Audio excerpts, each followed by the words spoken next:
Ассалаумағалейкум, құрметті футбол сүйер қауым. Бүгін біз сіздермен бірге Шымкентте басталған балалар арасындағы турнирді тамашалаймыз. Міне Арманс Жетісай командасының футболшылары алыстан соққы бағыттаған болатын. Бұрыштама доп болды. Біз сіздермен бірге Ақжидедегі Арманс Жетісайдың командасына қарсы ойнайтын Мирас командасының ойынын тамашалаймыз. Бүгін осы Саржидедегі команданың екі матчын сіздермен бірге YouTube арнада тамашалаймыз. Бұрыштама доп дұрыс орындалмады Ақжидедегі команда өкілдері тарапынан. Демек, қазір Мирас командасының ойыншылары допты ойынға қосады.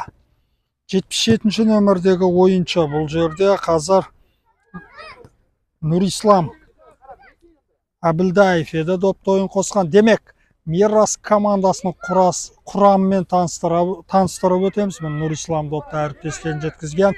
Мирас футболшылары сол қапталға ауыстырды. Бірақ Арманс Жетісай футболшылары допты алыстатып жіберді. Мирас командасының құрамы: қақпашы бірінші нөмірде Самандар Хикматжанов. Ойыншылар: 77-ші нөмірде Нұрислам Әбілдаев, 12-ші Амир Болат, 4-ші нөмірде Дамир Болат, 55-ші нөмірде Мансур Бекжігіт, 19-ші нөмірде Мұса Ержанұлы, 20-ші нөмірде Әділхан Жандосұлы, 5-ші нөмірде Мұхаммеджан Қуатбек, 11-ші Алихан Мұхтар. Міне қазір Мирас ойыншылары оң қапталдан шабуыл ұйымдастырды. Ерсайын Медеу 9-ші нөмірде ойнайды. Рахымжан Мірахимов 14-ші нөмірде, Дархан Төребек 44-ші, Шахназар Фархатов 8-ші нөмірде ойнап жатыр. Қазір соққы. Яхия Шадықұлов 15-ші нөмірде, 7-ші нөмірде Ернұр Беркінбай және 10-ші нөмірде Бекнұр Беркінбай. Бас бапкер Талғат Жуаншбаев. Қазір міне Мирас футболшылары шабуыл ұйымдастыруға әрекет жасап жатыр. Оң қапталдан пас еді. Алыстан қаны бір соққы керек. Қарсыласқа тиді. Мирас футболшыларының шабуылы. Арманс футболшылар қорғануға мәжбүр. Аут. 15-ші нөмірде ойнап жатқан Яхия Шадықұлов қазір шабуыл ұйымдастырған болат. Міне Яхия қазір соққы болған сәтке куә болдық. Бұл жерде Мирас футболшылары қарсыластың қақпасын анық нысанаға алуға әрекет жасады. Жетісайдан келген команда футболшылары да қазір өздерін көрсетуге әрекет жасайтыны сөзсіз. Міне қақпашы үлгерді. Алыстан соққы болады. Абай болу керек мұндай сәттерде. Бір соққымен қақпаны анық нысанаға алып кетуі мүмкін.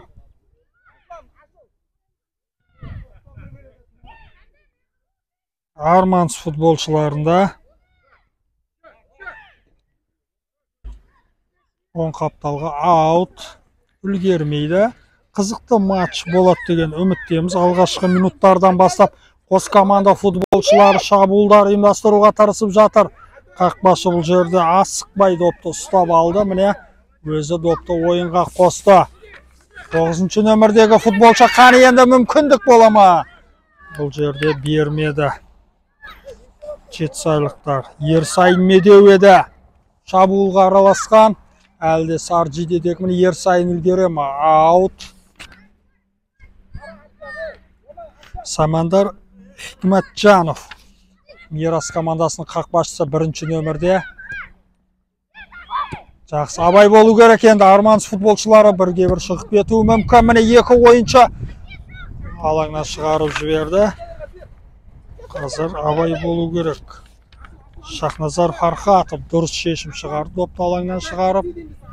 Есеп 0-0. Мирас және Арманс Жетісай командалары арасындағы ойынды тамашалаудамыз. Бірінші таймның 5-ші минуты. Қауіпті жағдайлар болды.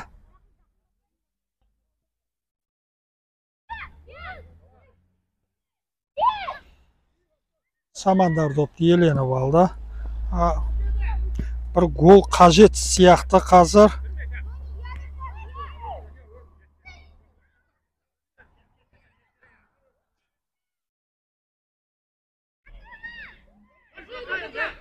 Міне Арманс футболшылар допты иеленіп алған сәтке куә болдық.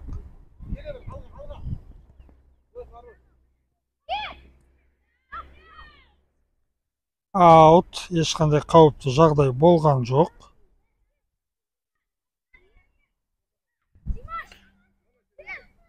Енді бірінші тур бұл. Екі команда өкілдері қазір гол соғуға тырысып жатқанына куә болуыңыз мүмкін. Міне Мирас футболшылары алаң ортасынан ойын ережесі бұзылды негізінде. Ерсайын міне қазір төреші ысқырығын шалуға мәжбүр болды.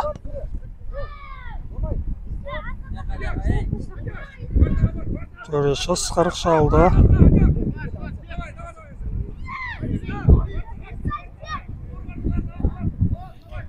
Ауа райы да керемет болып тұр.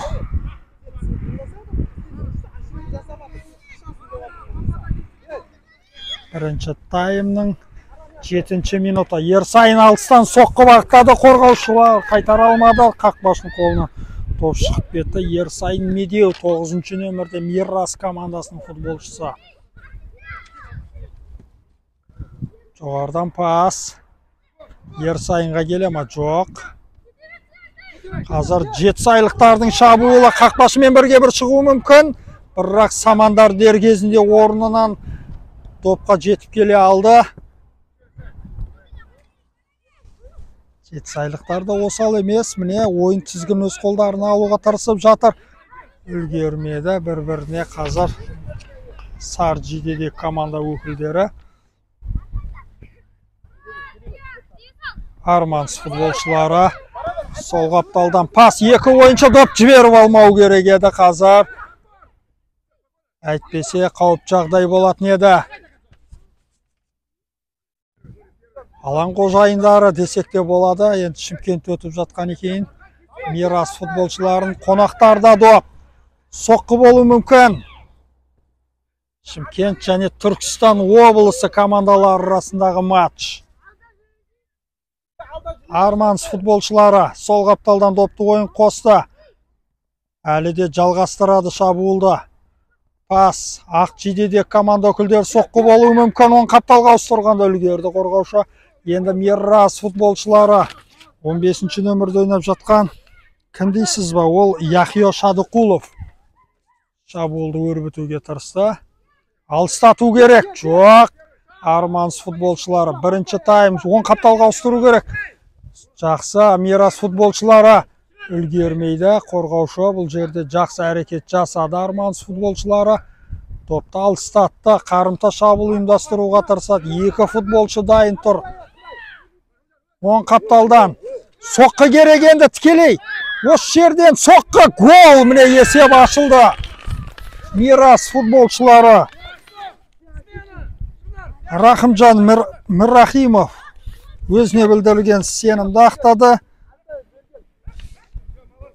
Рахымжан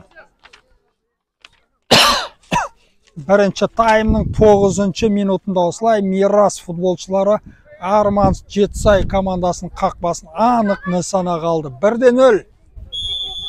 Мүмкіндік бар еді. Ақжидеде команда өкілдерінде қақпашының мен бірге бір шығу үшін, бірақ ондай болмады. Есеп ашылды. 10-ші минут. Мирас ойыншылары осы қарқында екінші гол соғып алуға тырысады. Абай болу керек. Самандар допты алыстатты осы сәтте.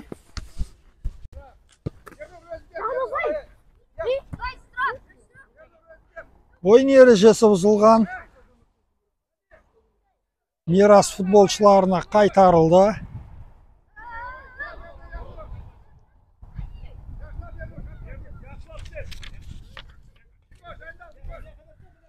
Рахымжан Миррахимовтың голына куә болдық. Бірінші таймда. 15 минуттан 2 тайм ойнайды. Соққы болу мүмкін. Қолға тиген жоқ дейді төреш. Ойнау керек әлде. Бекнұр.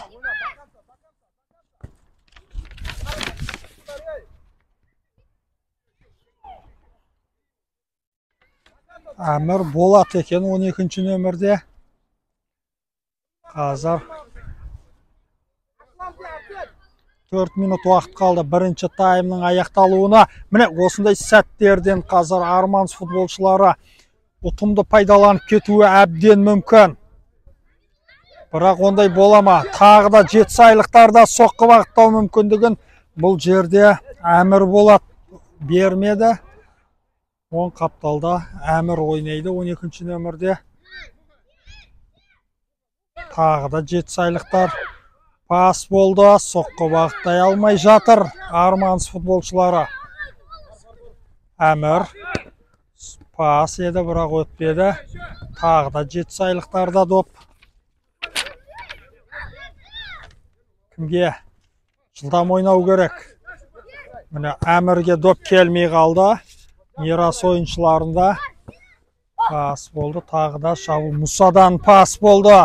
19-ші нөмірде Мұса алаңға шықты. Мұса Ержанұлы. Арманс ойыншылары шабуыл ұйымдастыру керек. Қазір не үшін олай ойнап жатыр? Міне енді қаны мүмкіндік бола ма? Тағы да қателік. Әмір Болат. Қапталда Мұса Ержанұлы. Мұсаның әрекеттері пас болды. Қаны соққы, гол емес, қақпаның бағанасына тиді. Қазір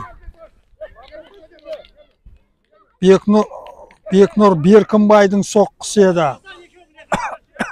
Қақпаның бағанасына тиіп қайтты.